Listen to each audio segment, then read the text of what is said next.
Welcome to the debate. Um, Imagine you are reviewing a professional's career file, Okay. and the artificial intelligence you're utilizing has generated this just flawless, beautifully written summary. It claims this person single-handedly drove a 20% increase in departmental revenue. Wow, 20%. Right, exactly. A huge claim.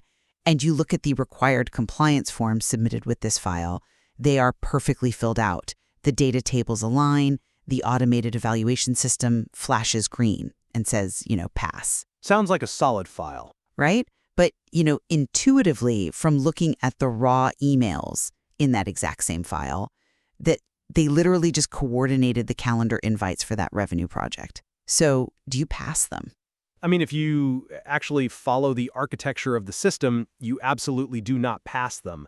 But the interesting part is why you don't pass them. Exactly.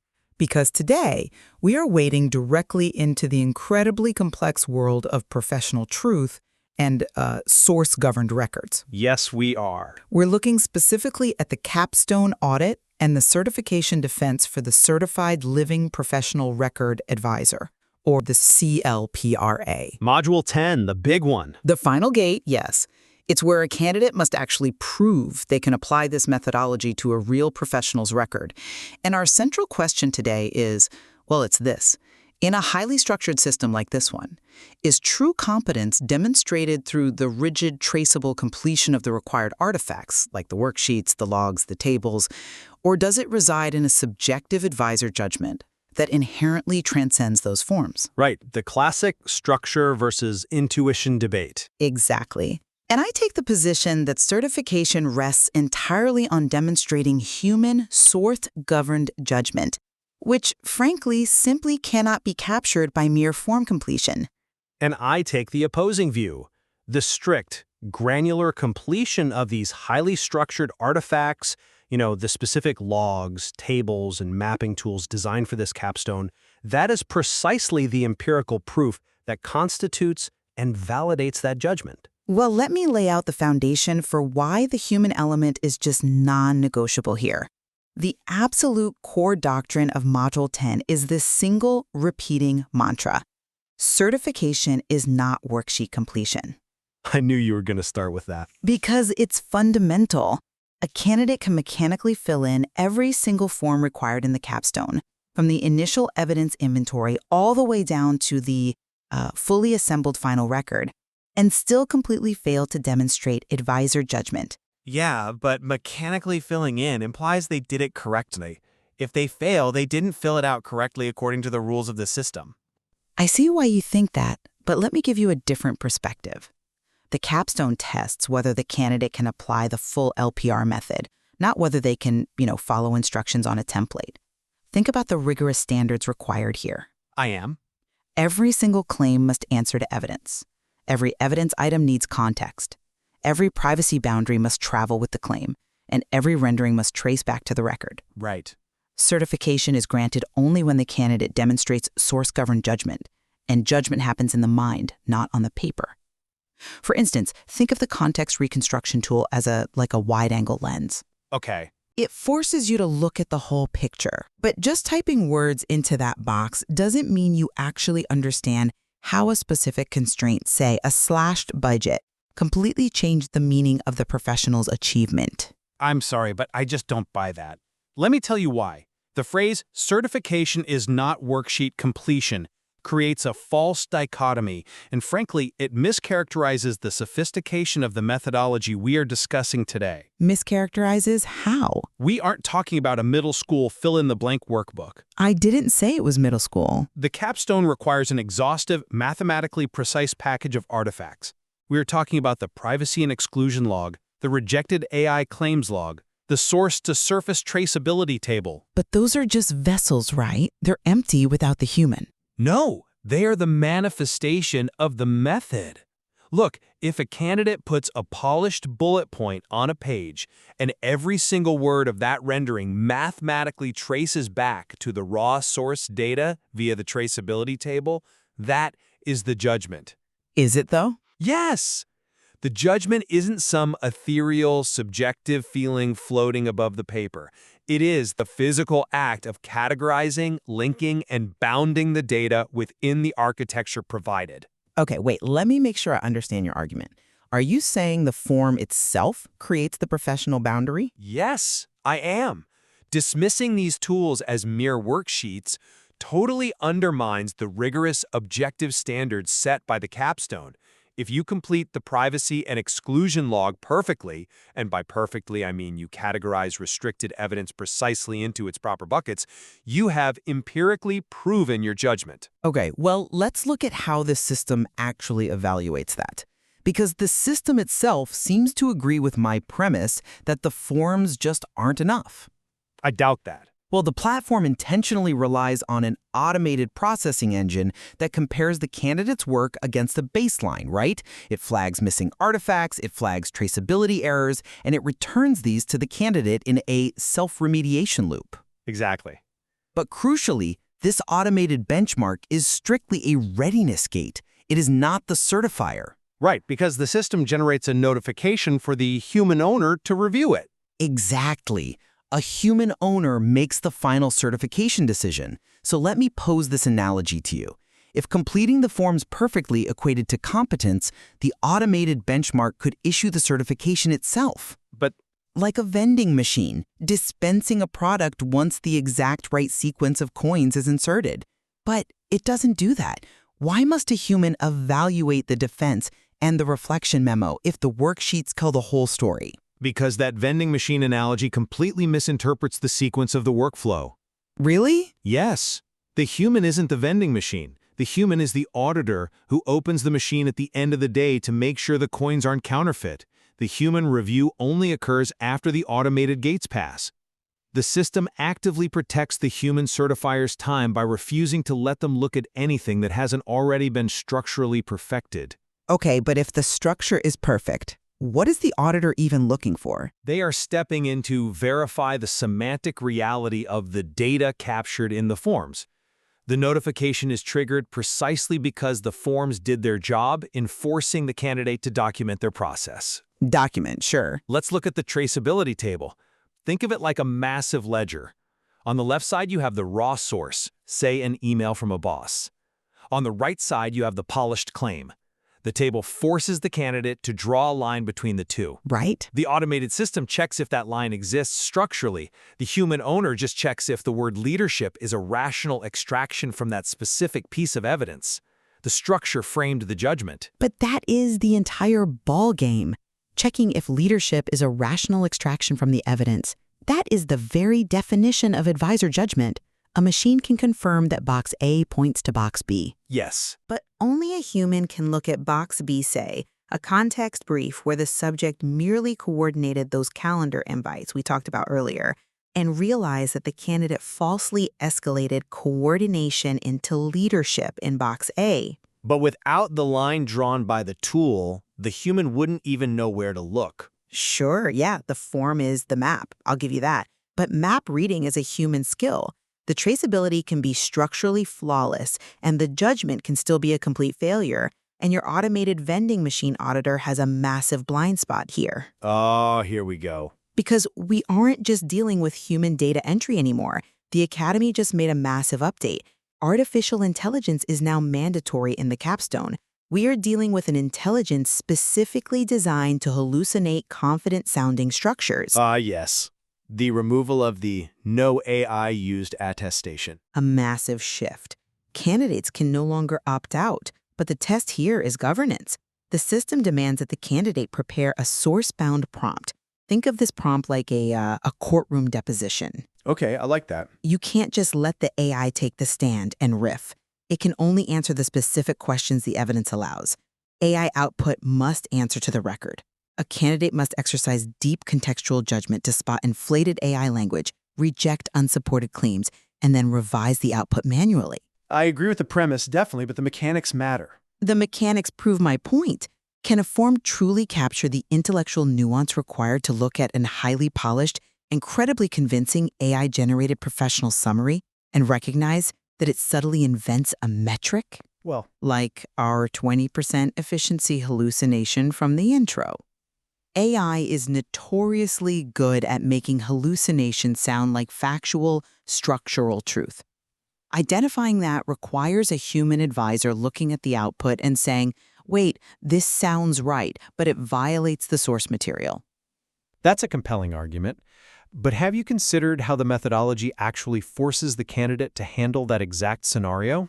By filling out a form, You are talking about recognizing a hallucinated metric, as if it's an internal invisible realization. But the method externalizes that realization. It requires the rejected AI claims log. which is, again, just another form. But look at how it works. This governance is literally documented on the page. The candidate cannot just feel that the AI is wrong, and they can't just quietly highlight and delete that 20% efficiency metric. Right, they have to show their work. They are required to log the specific rejected claim. They must document what the AI produced, what they rejected, and what the revised human-approved output is. And if you're listening to this and wondering why it matters that we log every little deletion, it's because accountability is everything in this field, but I still say the log is reactionary. It proves the action occurred. If that logging is thorough and accurate, the governance is empirically proven. The nuance isn't lost. It is captured in the delta between the AI's output and the revised human-approved output. Hmm. The structure of the logs proves that the candidate didn't treat the AI as the source of truth. If they submit a flawless capstone but fail to include the rejected AI claims log, they fail. Not because their judgment was bad, but because they failed to produce the artifact that proves their judgment. I agree the artifact is the proof, but you're confusing the audit trail with the decision itself. The rejected AI claims log records the judgment, sure, but it doesn't generate it. The candidate still has to know what to reject. The prompt forces them to compare it to the source. Okay, let's look at the advisor reflection memo, which is another required piece of the capstone. The curriculum prompts candidates with this exact question, quote, "What did your capstone reveal about the difference between completing forms and practicing as an advisor? Identify one place where you had to exercise judgment rather than simply fill in a worksheet," unquote. Okay. The curriculum itself explicitly acknowledges that filling in the worksheet is a lesser cognitive task than the judgment required to know what belongs in the worksheet. But how does the candidate demonstrate that in the oral or written defense? In the certification defense, the candidate is put through a scenario bank. They're asked questions like, the subject wants to claim leadership, but evidence shows support. What do you do? Or, AI creates a stronger bullet than the record supports. What do you do? Right. These scenarios test advisor judgment under pressure. They don't test whether you know which cell to fill out on a spreadsheet. They test if you understand source accountability. But how do they answer those scenario questions? By referencing the architecture. When asked, the subject wants to claim leadership, but evidence shows support, what do you do? The correct response isn't a vague philosophical statement about honesty. Of course not. It's an operational statement rooted in the tools. The candidate should say, I look at the claim map tool and assign a lower claim maturity status. I ensure the source-to-surface traceability table links directly to the support evidence, not the leadership rendering. The defense scenarios are verbal verifications of the worksheet architecture. The forms dictate the professional reality. All right, let's push this from the AI output back to the input, what we actually feed the machine, because this brings us to the most critical, high-stakes area of the material, privacy and scope boundaries. Yes. We are talking about protecting the professional truth and the actual data privacy of the capstone subjects. Absolutely. The stakes are highest here. If a candidate uses a consenting friend or family member's record, they are handling potentially sensitive employer-owned files. Think about a proprietary code base. Right. Protecting that subject, ensuring confidential material isn't exposed, that third-party details are protected, that unsafe material is excluded from an AI prompt. That requires an incredibly deep contextual judgment. And it requires the privacy and exclusion log. But an automated form, a mere template, cannot inherently know if a piece of evidence is a highly restricted, sensitive financial document or code base. It just sees text. Proof is not permission. Knowing what to exclude from the AI prompt requires a human ethical lens that no spreadsheet can simulate. I come at it from a different way. You frame privacy as an intuitive, almost moral choice made by the advisor in a vacuum. Well, it is an ethical choice. But the method frames privacy as a systemic categorization. The tools explicitly force the candidate to evaluate every single piece of evidence and categorize it into very strict buckets. But they have to choose the bucket. Yes, but the options are rigid. It's either summary only, metadata only, or do not upload. And if you're listening and wondering how this works practically, if a candidate chooses metadata only for that proprietary code base you mentioned, the system physically prevents the actual lines of code from being ingested by the large language model in the next step. Right. The candidate doesn't have to agonize over the nuances of the AI's data retention policy if they simply followed the worksheet's architecture. That is a massive if. If an employer-owned file is flagged in the evidence inventory as having constraints, the system forces it into the privacy and exclusion log, which then forces the candidate to generate a metadata-only entry. Okay. The structure itself is the safeguard against subjectivity.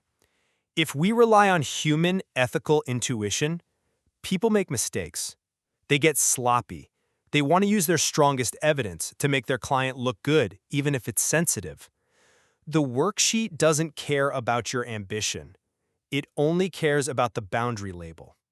The worksheet only cares about the boundary label if the candidate has the judgment to apply the correct label in the first place. Well, What happens if they lack evidence literacy? A candidate might look at that proprietary code base and label it safe for upload simply because it powerfully proves their client's technical skill. that would be a failure. A catastrophic failure. And the privacy and exclusion log will happily accept that catastrophic error. The log will look complete. The automated completeness check will pass. The AI governance check might even pass because the prompt is formatted correctly. Technically, yes. The entire system will hum along, processing a massive privacy breach right up until it hits the human owner. That is why the human certifier is there. That is why certification is demonstrated advisor judgment. I see your point. I do. But the certifier still relies on the tool to catch the error. The human has to look at the completed evidence inventory, see the code base listed as evidence, look at the privacy log, see it labeled safe, and hit the brakes. The human element of defending complex decisions is what separates a certified advisor from someone who can just mechanically populate data fields. You're pointing to an error in data entry and calling it a failure of judgment. Yes, if a candidate mislabels a proprietary code base as public, that is a failure. But my point is that the method of evaluation for that failure is entirely dependent on the artifacts. How so? How does the certifier even know the candidate failed? Because the traceability table links a rendering back to a piece of evidence that is simultaneously logged in the evidence inventory. The certifier cross-references the artifacts. If the candidate hadn't filled out the inventory properly, the certifier wouldn't even know the codebase existed in the record to begin with. True, it creates visibility. Exactly. The rigorous worksheet completion, when executed to the exact standards of the method and verified by the automated gates, is the very embodiment of the judgment. You say the forms are just vessels or audit trails, I say the forms are the method itself. You cannot separate this methodology from the specific tools used to execute it. Without the tools, you just have a career coach giving generic advice.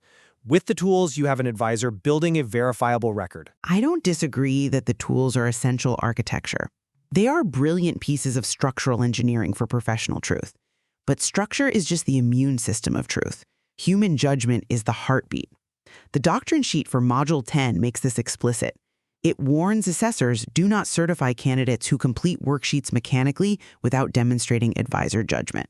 But demonstrating judgment has been quantified. It tells us that a candidate should not pass just because one section is strong if their handling of privacy, claims, or scope is unsafe. Scope is a great example, actually. A candidate has to choose a bounded scope role, one project, one season. Right. If they choose my entire career and try to cram 20 years of jobs into the evidence inventory, the tool will let them add as many rows as they want, but their judgment has failed. They lack scope discipline. And the automated benchmark will likely flag massive proof gaps and unstructured context, forcing them into a remediation loop before a human ever sees it. The system is designed to mathematically reject poor judgment. It generates a discrepancy report, missed evidence, overstated claims, unsupported market lanes. Yeah, it does. This means that judgment, what you are calling subjective human insight, has actually been quantified to a degree where an automated benchmark can spot a discrepancy. If judgment were truly transcendent of the forms, an automated benchmark couldn't evaluate it at all. It evaluates the surface of the judgment, which is why it's only a readiness gate. The final certification principle states, certification is granted when the candidate demonstrates source-governed judgment across the full method. It requires evidence judgment, context judgment, claim judgment, privacy judgment, AI judgment. Notice how none of those are called form completion judgment. Because the form completion is the medium through which all those judgments are proven. If you have rendering judgment, you prove it in the drafting tool and you prove its validity in the traceability table. I think we've mapped the boundaries of our disagreement quite clearly today. We both acknowledge the fascinating tension here. On one hand, you have a highly structured methodology, an intricate series of tools and automated gates designed to force empirical rigor.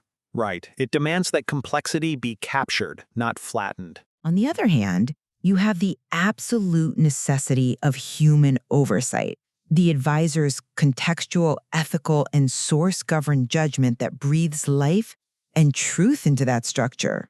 Well, it uses incredibly rigid constraints to ensure that the human judgment is actually accountable to the evidence. Without the constraint, the judgment is just an opinion. Exactly. It's clear there is much more to explore in the nuances of source-governed judgment within this curriculum, which brings us right back to where we started, the expectation of precision. This capstone doesn't just hand you an X-ray and ask you to point at the broken bone. It asks you to build the machine, calibrate the radiation, protect the patient, and then, only then, explain exactly what the image means. And to document every single step of that process on the right log. Fair enough. The forms don't replace human judgment. They create the audit trail for it. We'll leave the listener to decide which carries more weight, the architecture of the forms or the judgment that fills them. Until next time.